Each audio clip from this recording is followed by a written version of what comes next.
Alright, so we started talking about I, and tell me what went right here. What was the answer for number 1? Is there a real number solution? Why or why not? Is there a real number solution for x squared equals negative 1? No. Why not? Right, nothing squared is going to be a negative, because what do you have to multiply in order to get a negative? A positive and a negative. So you can't square something, you can't multiply something by itself and end up with a negative, okay? So the imaginary number I is a number such that I squared equals negative 1, which means that I would equal what? The square root of negative 1, okay? Exactly. Good. And then the last thing that we did in the book was fill out this chart. Let's fill out this chart one more time.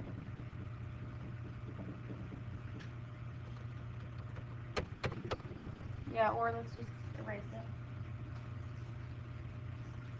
it. Okay, so I equals I. What does I squared equal? And I to the third? And I to the fourth? 1, okay. So then you come over here.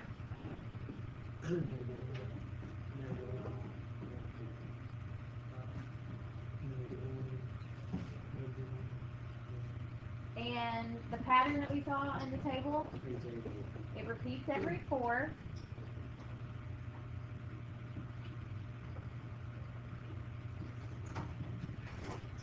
Okay, and when you're trying to figure out, like if you had, I think we did I to the 99th or something, you don't necessarily care how many times 4 goes into that. What are you concerned with? The remainder. The remainder. It's all about the remainder. So if we did 99 divided by 4,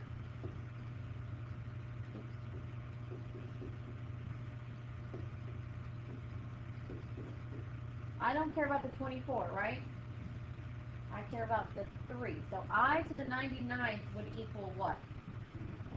Negative I. Exactly. Okay, so that's pretty much as far as we got yesterday. We did a couple of practice problems, but we really didn't get to do that many. Right? So if you didn't have that filled in, quickly get it filled in. And then if you do have it filled in, go to page 168.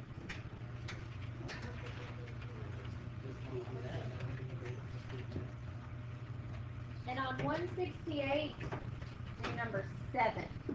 A, B, C, and D on 168, number 7. Alright, 7A, I to the 93rd power. What's the remainder on that one? 1? Okay. So what's I to the 93rd power? What is it? Or just I? 206, what's the remainder? 2? Alright, so what's I to the 206th power? Okay. How about 400? There's no remainder? It's 1. Exactly, good. Ooh, what about D?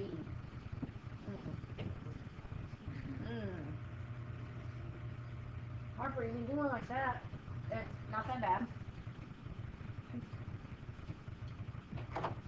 1 over I squared.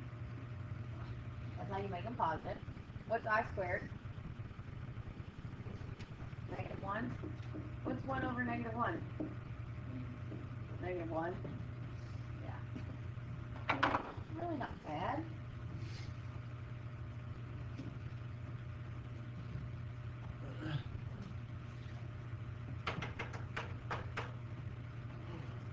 Alright, so now that you know about I, now you can evaluate, simplify, you can write out square roots that might have negatives in them. Okay? Principal square root of a negative number is I times the square Here's an example with the square root of negative 75. You've got three things here. They break it up into two things. We're going to break it up into three. When you're looking at negative 75, you're looking at negative 1 times 25 times 3, right? Two of those have square roots that we know, or at least you should know. These two have square roots that can come out. What's the square root of negative 25? 5i. Negative 25 square root is going to be 5i with the 3 still inside. See how that I is behind it? Don't do that. Don't do that. It looks like it's still under the radical in the book that has typed it perfectly. And when you write it on your paper, it's really going to look like it's still under the radical. Put it right here next to the number. It should be in the front like it is right there. 5i square root of 3. That's how you simplify that. Okay? Let's try a couple more just simplifying. Can I move this? You have it? Okay. Let's look at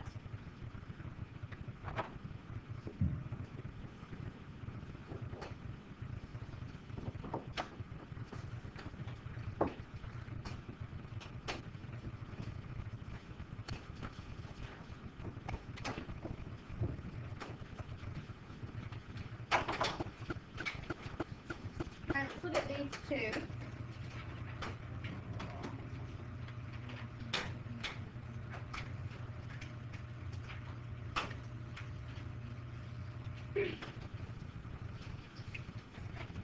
So for the square root of a negative 72, I need to split that up.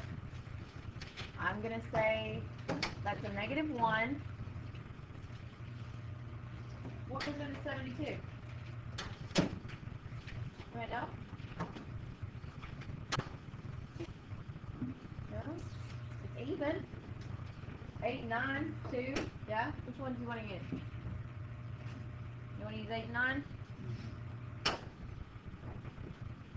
Okay. That's 2 and 4. That's 2 and 2. 3 and 3. So the square root of negative 72 can be rewritten as negative 1 times 2 to the third times 3 squared.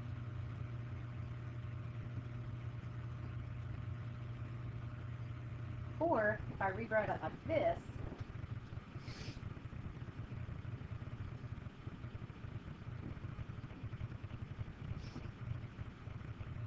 what gets to come out of this little box right here? The 2, yeah.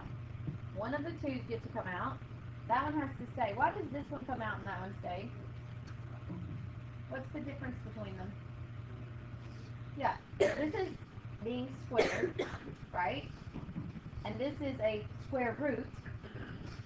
So if you're taking a square root and one of them is being squared, it cancels each other out, so it comes out. Why doesn't this one get to come out? It doesn't have a square. It doesn't have a partner. It's lonely. It has to stay inside. It cannot come out and play. All right, so what else gets to come out? A 3. That gets to go. What about this little fella right here? Does he have a square root? What is it? What's the square root of negative 1? I. So he's out. And the only sad, lonely little fellow left inside is that 2. 2 times 3 times I. It's going to be 6i times the square root of 2. That's going to be your answer.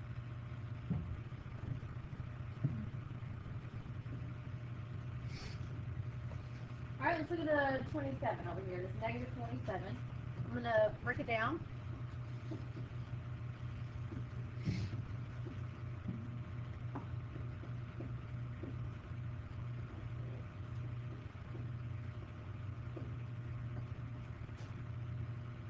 Negative 1 times 3 to the third.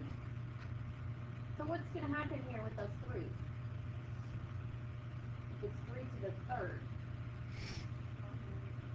1 3 comes out and 1 stays in, right? Exactly. So I have a 3 out here, and I'm going to have a 3 in here. What about the negative 1? I. Exactly. Very good.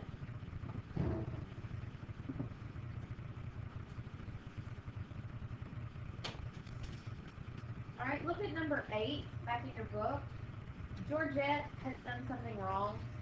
See if you and your partner or partners can figure out what did Georgette do wrong.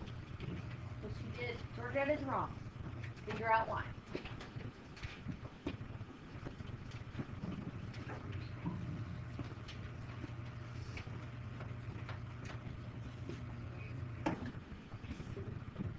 Okay, what did Georgette do wrong?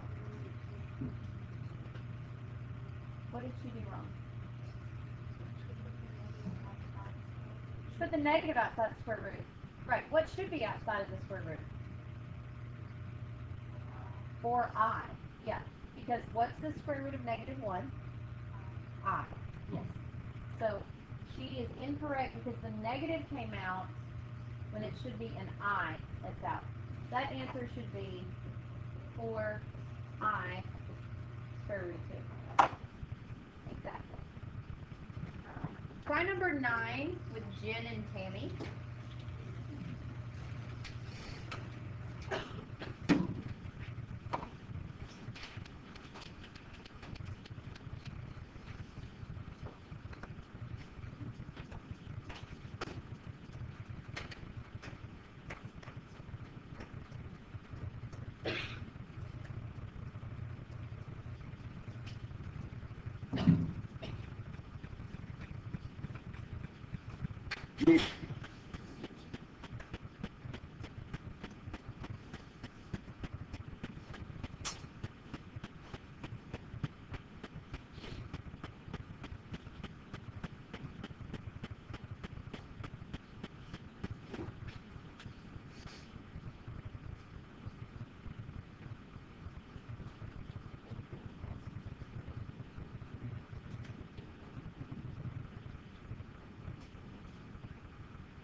Okay, who's correct?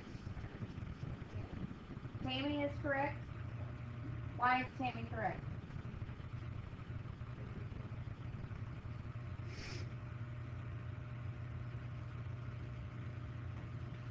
No one knows? Okay. Remember the principal square root of a negative number is that square root times I. Okay?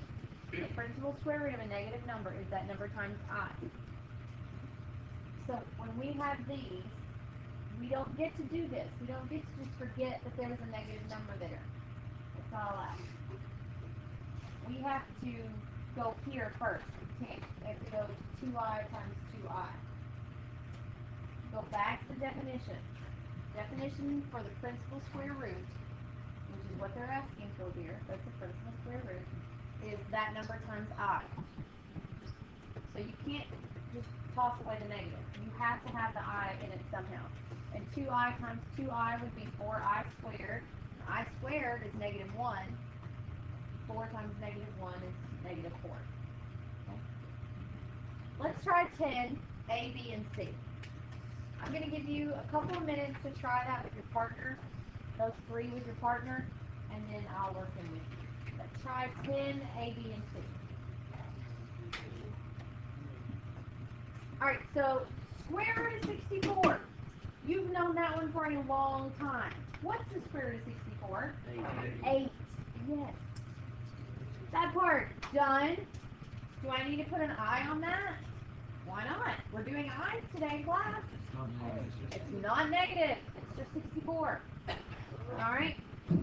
Now, this negative 63, let me go over here and work with it. Okay. -1, 21, 3, 3, and 7. So I'm going to rewrite this one as -1 times 7 times 3 squared. So what am I actually subtracting here?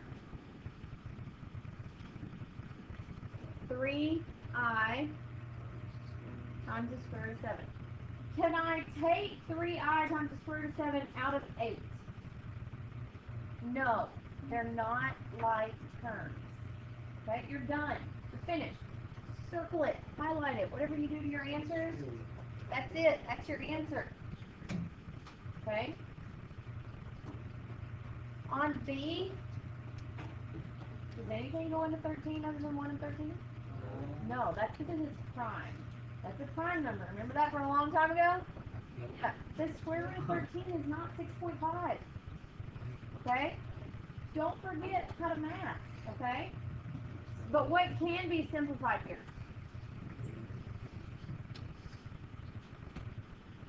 The negative. Yeah, I can do something with that -1. So what is it going to be written as?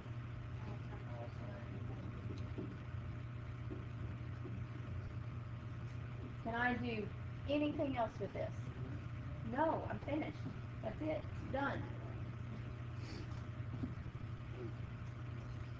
Oh my goodness, see, it has a fraction and a square root. And it's got negatives. Alright, so let's talk about this -44. I know I'm going to have a -1. What else? 4 and 11. Okay, so when I rewrite this one, 1 minus, what happens here?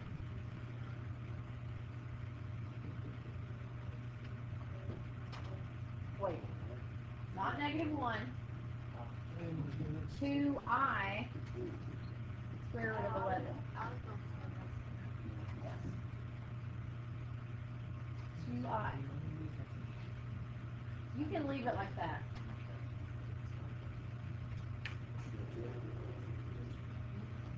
There's nothing else to do. There's no terms to combine. That's it. Nothing else.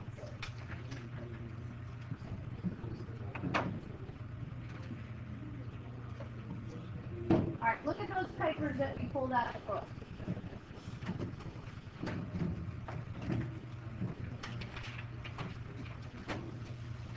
Alright, the first page of the papers that we pulled out of the book is 303, all vocabulary words. I want you to do all of these vocabulary words, even though we haven't gone over them yet. I want you to do them to prepare for tomorrow when we do start using them. All of them are in your book. They're in this section. They're darker than the other words. They're in bold print, so you can find them, look them up, prepare for tomorrow. That's one thing you have to do. The other thing that you have to do, the next 2 pages, 304, 305, 1 to 14. 304 is just powers of I. And do we care about how many times 4 goes into that exponent? What do we care about? The remainder. What's left over? Yeah. Okay, and then starting with 7 to 14 is it's what we just did. This is like these 3 problems that we just did. Okay, so that's what I want you to do. Look up the definitions and then simplify 1 to 14. Any questions? You've got about 10 minutes, so you can work on it now with your partner. Decide which ones you want to work on. I would work on the math. Vocabulary is easy. So work with your partner.